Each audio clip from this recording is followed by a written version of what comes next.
Bearing the crown of the largest all-metal flying boat ever constructed, the Saunders-Roe SR.45 Princess carried the hopes of luxury transatlantic travel in the post-war era, though in the end, this ill-fated giant was predicated on a perception of the aviation industry that had died at the start of World War II, and was simply a carryover of a bygone period that had no place in the airliner world of the 1950s, regardless of its size or technological facets.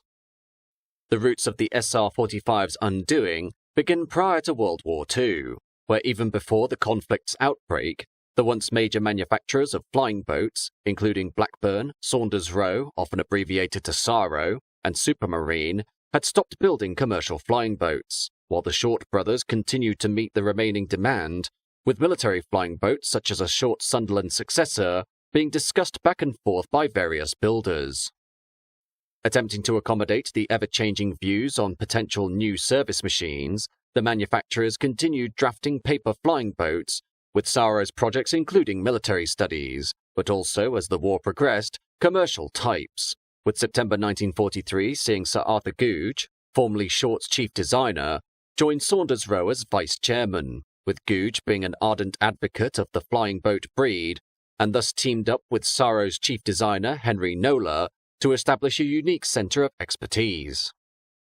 That same year, the company published a document called The Case for the Flying Boat, arguing its advantages over land planes, though even as wartime concrete runways proliferated worldwide, SARO continued believing in the flying boat, while the Brabazon Committee's omission of future flying boat models was ignored, although investigations into turboprop technology, which promised improved performance over piston-powered equivalents, encouraged the company to consider ever larger types. By 1944, a study had emerged for a £187,000 commercial model powered by 6 Bristol Centaurus piston engines for a London to New York service, with options for 8 Centaurus engines in 4 pairs that allowed weight to increase to £250,000, while a £260,000 option employed 6 Rolls-Royce Eagle engines that would later be replaced by turboprops. August 1945 seeing SARO draft a £266,000 type with 6 turboprop Rolls-Royce Clyde engines, which the company tendered to the Ministry of Supply. Detailed talks subsequently began with the Ministry, and the all-up weight eventually increased to £345,000, culminating in the SR.45 Princess, which would be developed and built at SARO's East Cowes facility on the Isle of Wight, while in May 1946, the Ministry issued an instruction to proceed with 3 examples of the SR.45 to draft specification C-1046 at a contract price of £2.8 million. The machine's passenger accommodation would comprise 2 decks, in a waisted form later known as a double bubble section, while the wingspan would be 220 feet, and the typical operating altitude would be 39,000 feet, over a range of 3,300 miles, the mighty aircraft being able to accommodate more than 100 passengers in spacious comfort, and promised to be more luxurious than its pre-war commercial counterparts. Minister of Supply George Strauss, who also set aside Brabazon's conclusions, felt the SR.45 would play an important role with Britain's national carrier, the British Overseas Airways Corporation or BOAC, operating between London and New York, with BOAC showing interest in the project but not applying any commitment. By January 1947, Rolls-Royce Tweed engines had replaced the Clydes, and the SR.45's wing design was further advanced when it became clear that the Tweed wouldn't enter production. Thus SARO considered multiple substitutes, including Armstrong Siddeley's Cobra and Python power plants, before Bristol's new Proteus turboprop was chosen, that would be arranged as 4 coupled pairs and 2 outboard singletons. Adopting the reverse-flow Proteus meant a substantial wing design and new propellers were required, while other changes, revealed the following year, included a larger fin and a higher-mounted tailplane, while the SR.45's nose, at first roughly hemispherical and with the cockpit set back, was modified to extend the flight deck forward to improve the view. Among the vast machine's advanced aspects were hull pressurization, air conditioning, and power-operated irreversible flying controls. The pressurization and air conditioning utilizing a 2-stage centrifugal compressor driven by each inboard power installation, while air for the heater came from the tailpipe shrouds and for the cooler was drawn from the engine intakes. The powered control system used 3 power units, 2 in the stern servicing the rudder and elevators, and 1 in the upper hull center section for the ailerons, with each unit including 2 torque converters with their motors geared down to hydraulic variable delivery pump motor units.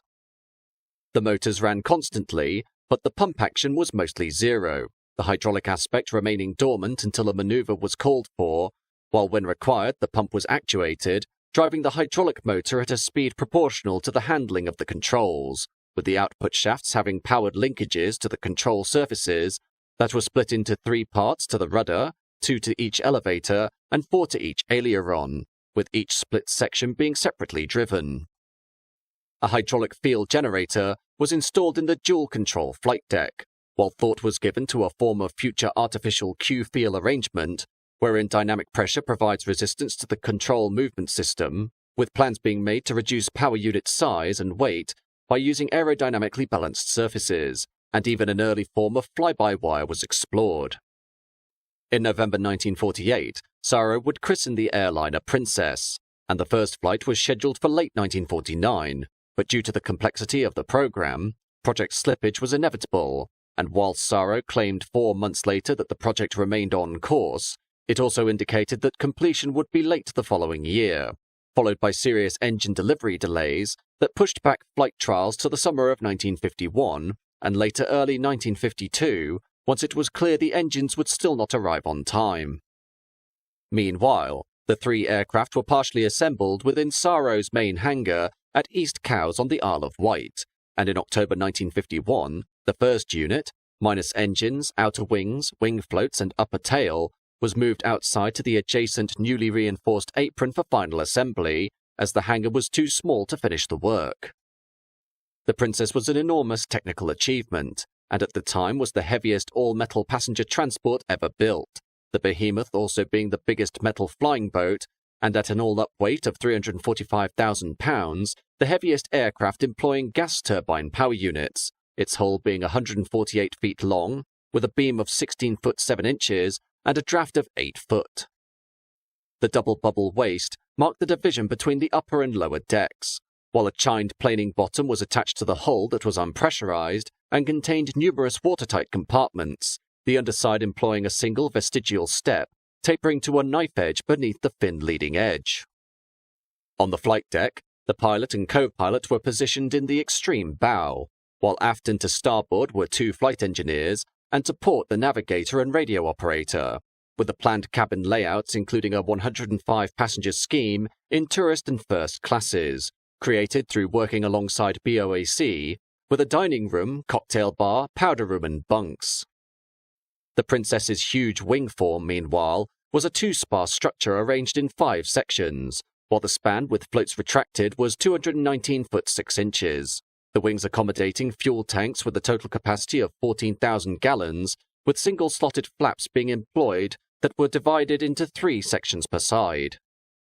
Apart from the split rudder, tail surfaces were conventional, the tailplane possessing a marked 12-degree dihedral, while the wingtip floats' flat tops, when retracted, aligned with the wing's end ribs, the drivetrain from the single engines being orthodox, but that from the coupled pairs utilized unifying and reduction gearboxes ahead of the engines, turning contra-rotating propellers on coaxial shafts, with the engine tailpipes emerging near the wing trailing edges, with the surfaces tailored around them. Such a technological feat came at a hugely increased price, and by March 1951, the original contract had soared to £10.8 million, while the engine price too had climbed from £407,000 in 1946 to £4.9 million, even though the Proteus was already being funded under the Bristol Brabazon's budget, though it wasn't possible to accurately predict the development bill for a new form of engine, aside from adaptation for the Princess, hence Bristol's cost-plus contract. However, the Proteus 2's power output was disappointingly low at 2,500 shaft horsepower, while its coupled unit gearbox proved troublesome, with future commercial work for the Princess ultimately requiring the more powerful Proteus 3 with an estimated 3,500 shaft horsepower, but only the earlier version was available at the time.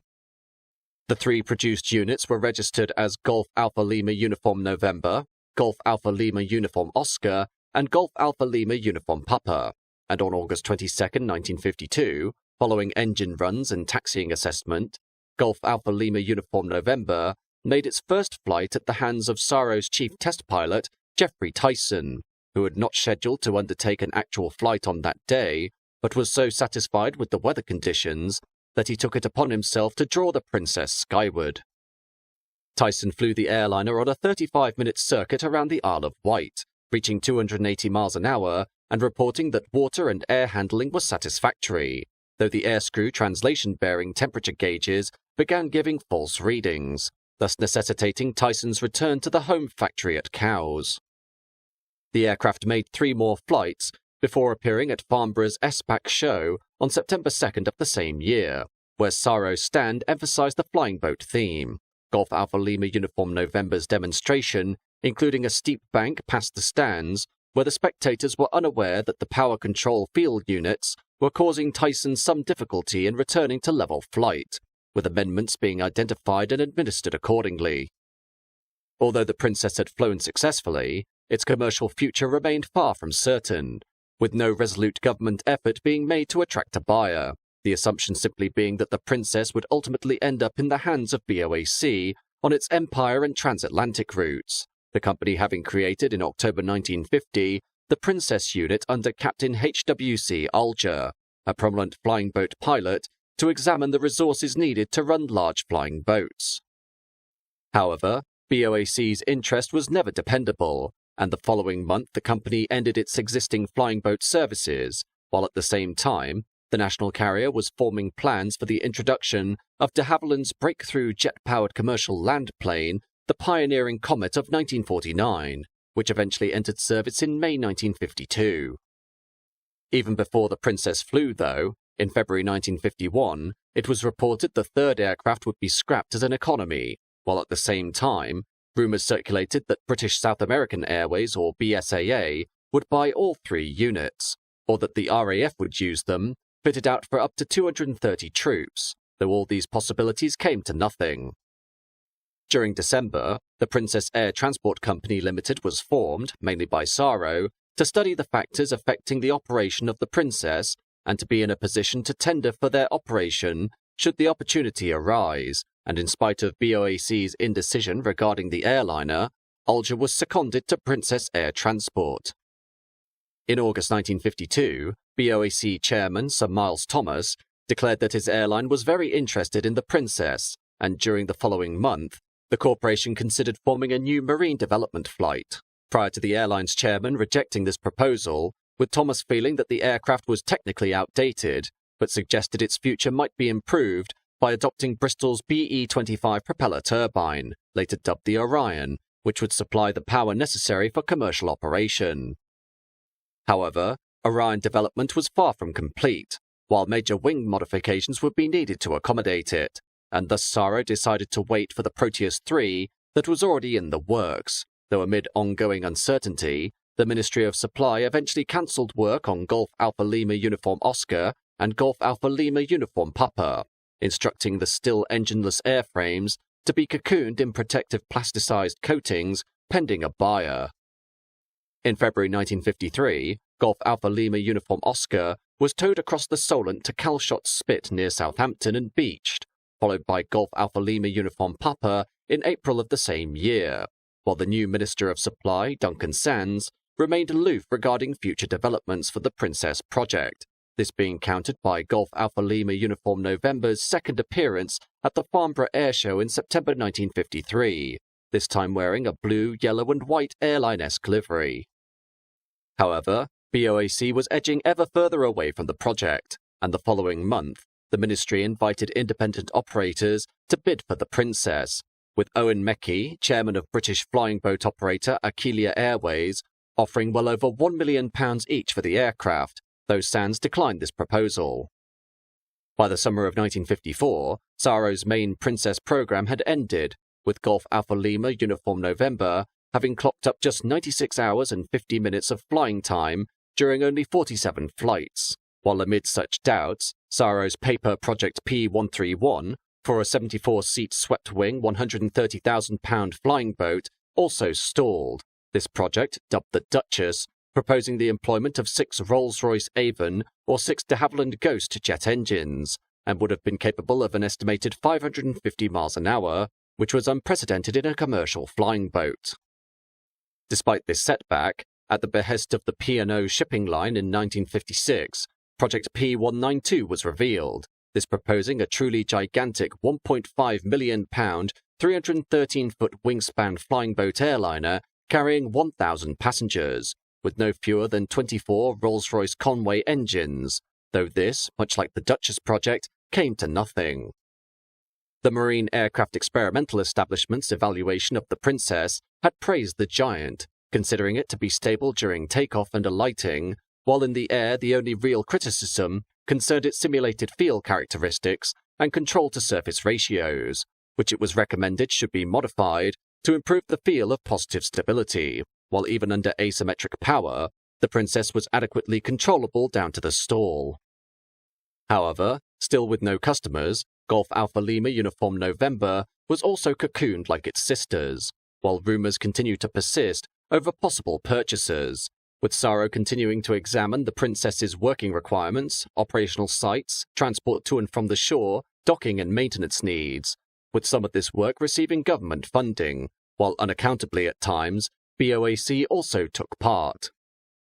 Even route planning was made, with potential destinations including Cape Town, Hong Kong, Jamaica, New York, San Francisco, Sydney, Vancouver and Wellington, while in 1956, seeking to diversify the Princess, SARO drafted Project P193, an airborne early warning version with 3 AN/APS-20E radars in the nose, dorsal center section and tail position, though no buyers would ultimately come forward. In 1957, Project P199 saw the early consideration of a land plane conversion for the Princess project, essentially an admission that the era of the flying boats was long over, and that the only way to create a competitive commercial airliner was to make it land-based as per the likes of the Comet and the Vickers Viscount. Alterations to this model including the replacement of the planing bottom, an all-fuselage-mounted undercarriage, and an aft loading ramp, with Rolls-Royce Tyne engines being used for power. However, interest once again failed to materialize, while the United States Navy was reportedly interested in procuring the 3 Princesses as testbeds for nuclear reactor aircraft propulsion, with 1958 seeing Project P213 appear in the form of a nuclear-powered SR-45, though talks for this scheme once again went nowhere. During the same year, Air Vice Marshal Donald Bennett and businessman Brian Halpin submitted a proposal to buy the aircraft for commercial work, but due to continued government indecision, the 2 men waited for over a year for the state to provide a response, before finally withdrawing their proposal in March 1960. Project hopes were further raised in November 1960, when a new company, British Princess Flying Boats Limited, was established under Halpin, who sought to buy all 3 giants, provided the government would guarantee operating rights on at least one high-density route, and was keen to link Southampton with Baltimore, Chicago and Detroit through flying boat services that would start by 1962, though no assurance was forthcoming and Halpin once again withdrew. By May 1962, the new Ministry of Aviation had announced the sale of Golf Alpha Lima Uniform November to the Winder Corporation of Florida, but this purchase also fell through, while a year later, the War Office, acting on behalf of the Ministry of Aviation, requested bids for the giants, with American manufacturer Aerospace Lines showing possible interest in using the Princess for NASA as a means of transporting Saturn V rocket parts, including the possibility of a twin-hulled flying boat with a new unifying wing section. In January 1964, the War Office announced all 3 Princesses had been bought by Meki, the airliners, after years in storage, having depreciated to the point that they cost only £30,000 for all 3, his intention being to supply the aircraft to Aerospace Lines, while in preparation for shipment to America, Golf Alpha Lima Uniform Oscar and Golf Alpha Lima Uniform Papa were de-cocooned for examination to begin in July 1965. Sadly, after 2 months, the recommissioning work stopped, as while for most of their cocooned life, the Princesses had remained in good condition and corrosion had been minimal, by 1964 their care and maintenance contract had expired, thus seeing Mecchi faced with aircraft that had started to deteriorate, and based on their lack of value by the time of his purchase, he instead ordered the 2 units scrapped. In May 1966, he attempted to recommission Golf Alpha Lima Uniform November on behalf of Cargo Sales Limited, representatives of aerospace lines, but found that this too had corroded, leaving him no choice but to also have the aircraft scrapped, with April 12, 1967, seeing the last of the 3 flying boats towed from Cowes to a Southampton breaker. During the scrapping of the final Princess, its forward hull was used for a time by the braking company, with the upper deck becoming an office and the lower deck a workshop, while the wings and tail were removed and broken up, though finally the remaining hulk was parted out, thus bringing an inauspicious end for a truly mighty aircraft. In reality, the SR-45 Princess was a machine far outdated by the time of its eventual entry into production during the early 1950s, as while it may have been the largest, most powerful, and most technologically advanced flying boat ever to see active use, the market it was attempting to endear itself to had long moved away from the concept of luxury flying boats as per the pre-war era. As a testament to its obsolescence, the Princess undertook its first flight during the same year as the Comet jet entered commercial service with BOAC, clearly representing the divide between the two projects, with the Comet looking squarely at the future of passenger air travel, while the SR-45 was very much stuck in the past.